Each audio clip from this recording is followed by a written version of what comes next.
Alam mo ba kung ano ang pinakamalaking pagkakamali na ginagawa ng mga tao sa Diyos?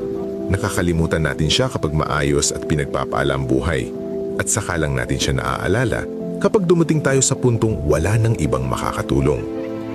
Narito ang 5 bagay na hindi mo dapat gawin sa iyong relasyon sa Diyos.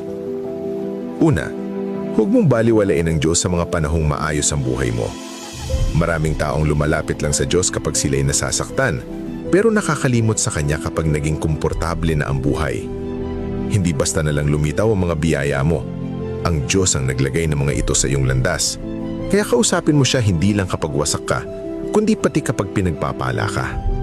Ang pasasalamat ang wika ng pananampalataya, at ang mga taong araw-araw nagpapasalamat sa Diyos ay hindi nauubusan ng dahilan para ngumiti. Ikalawa, huwag mong pagdudahan ng Kanyang tamang oras. Ang mga pagkakaantala ng Diyos ay hindi pagtanggi.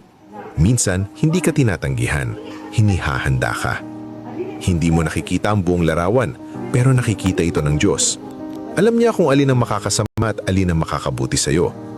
Kapag sinabi niyang hindi pa, iyon ay dahil inihahanda niya ang mas mabuti kaysa sa hinihiling mo. Magtiwala ka sa Kanyang oras. Laging perpekto ito. Ikatlo, huwag mong panghawakan ng mga kasalanang matagal na niyang pinatawad. Lahat tayo ay nagkakamali, pero ang patuloy na pagpapahirap sa sarili ay hindi kababaang loob. Kakulangan ito ng tiwala sa awa ng Diyos. Kapag taos-puso kang nagsisi, nililinis ng Diyos ang iyong kasalanan. Kaya tigilan mo na ang pagdabala ng guilt na matagal na niyang inalis sa iyong balikat. Magpatuloy ka na may panibagong puso at pusong puno ng pasasalamat. Ika-4, huwag kang magreklamo sa mga bagay na ginagamit ng Diyos para hubugin ka. Hindi dumarating ang sakit para wasakin ka, kundi para palaguin ka. Bawat pagkabigo, bawat sakit ng puso, bawat pagkadesipsyon ay nagtuturo sa iyo na umasa lalo sa Kanya. Minsan inaalis ng Diyos sa mga tao o oportunidad dahil may mga usapan siyang narinig na hindi mo narinig at may mga bagay siyang nakita na hindi mo nakita. Ang inaakala mong pagkawala ay madalas proteksyon pala. Ika-5, huwag kang lalayo sa Diyos kapag nagiging mahirap ang buhay. Ang mga pagsubok ay hindi senyales na iniwan ka ng Diyos. Paanyaya ang mga ito para mas lumapit ka sa Kanya. Kahit sa pinakamadilim mong gabi, tahimik siyang kumikilos. Ginagabayan ang iyong mga hakbang, tinatatatag ang iyong puso, at inihahanda ang daan palabas. Lumapit ka sa Kanya, huwag lumayo. Ang pinakaligtas na lugar sa mundo ay ang presensya ng Diyos.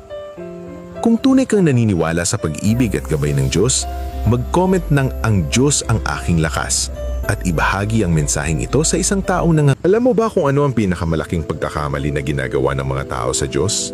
Nakakalimutan natin siya kapag maayos at pinagpapaala ang buhay. At saka lang natin siya naaalala kapag dumating tayo sa puntong wala ng ibang makakatulong. Narito ang 5 bagay na hindi mo dapat gawin sa iyong relasyon sa Diyos. Una, huwag mong baliwalain ang Diyos sa mga panahong maayos ang buhay mo.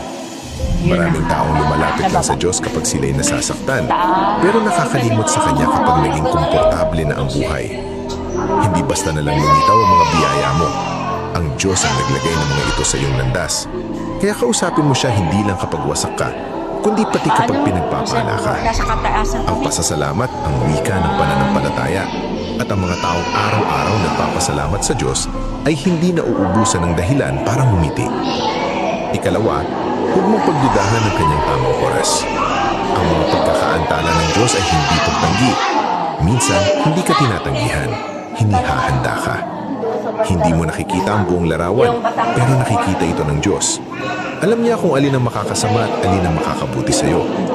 Kapag sinabi niyang hindi pa, iyon ay dahil inihahanda niya ang mas mabuti kaysa sa hinihiling mo. Magtiwala ka sa Kanyang oras.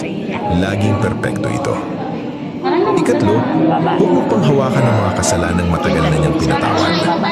Lahat tayo ay nagkakamali, pero ang patuloy na pagpapahirap sa sarili ay hindi kababaang loob. Kakulangan ito ng tiwala sa awa ng Diyos. Kapag taos-puso kang nagsisi, nililinis ng Diyos ang iyong kasalanan. Kaya tigilan mo na ang pagdabala ng guilt na matagal na niyang inalis sa iyong balikat.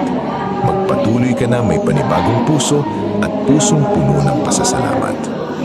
Ika-4, huwag kang magreklamo sa mga bagay na ginagamit ng Diyos para hubugin ka. Hindi dumarating ang sakit para wasakin ka, kundi para palaguin ka. Bawat pagkabigo, bawat sakit ng puso, bawat pagkadesepsyon ay nagtuturo sa iyo na umasa lalo sa Kanya. Minsan inaalis ng Diyos ang mga tao o oportunidad dahil may mga usapan siyang narinig na hindi mo narinig at may mga bagay siyang nakita na hindi mo nakita. Ang inaakala mong pagkawala ay madalas proteksyon pala. Ikalima, huwag kang lalayo sa Diyos kapag nagiging mahirap ang buhay. Ang mga pagsubok ay hindi senyales na iniwan ka ng Diyos.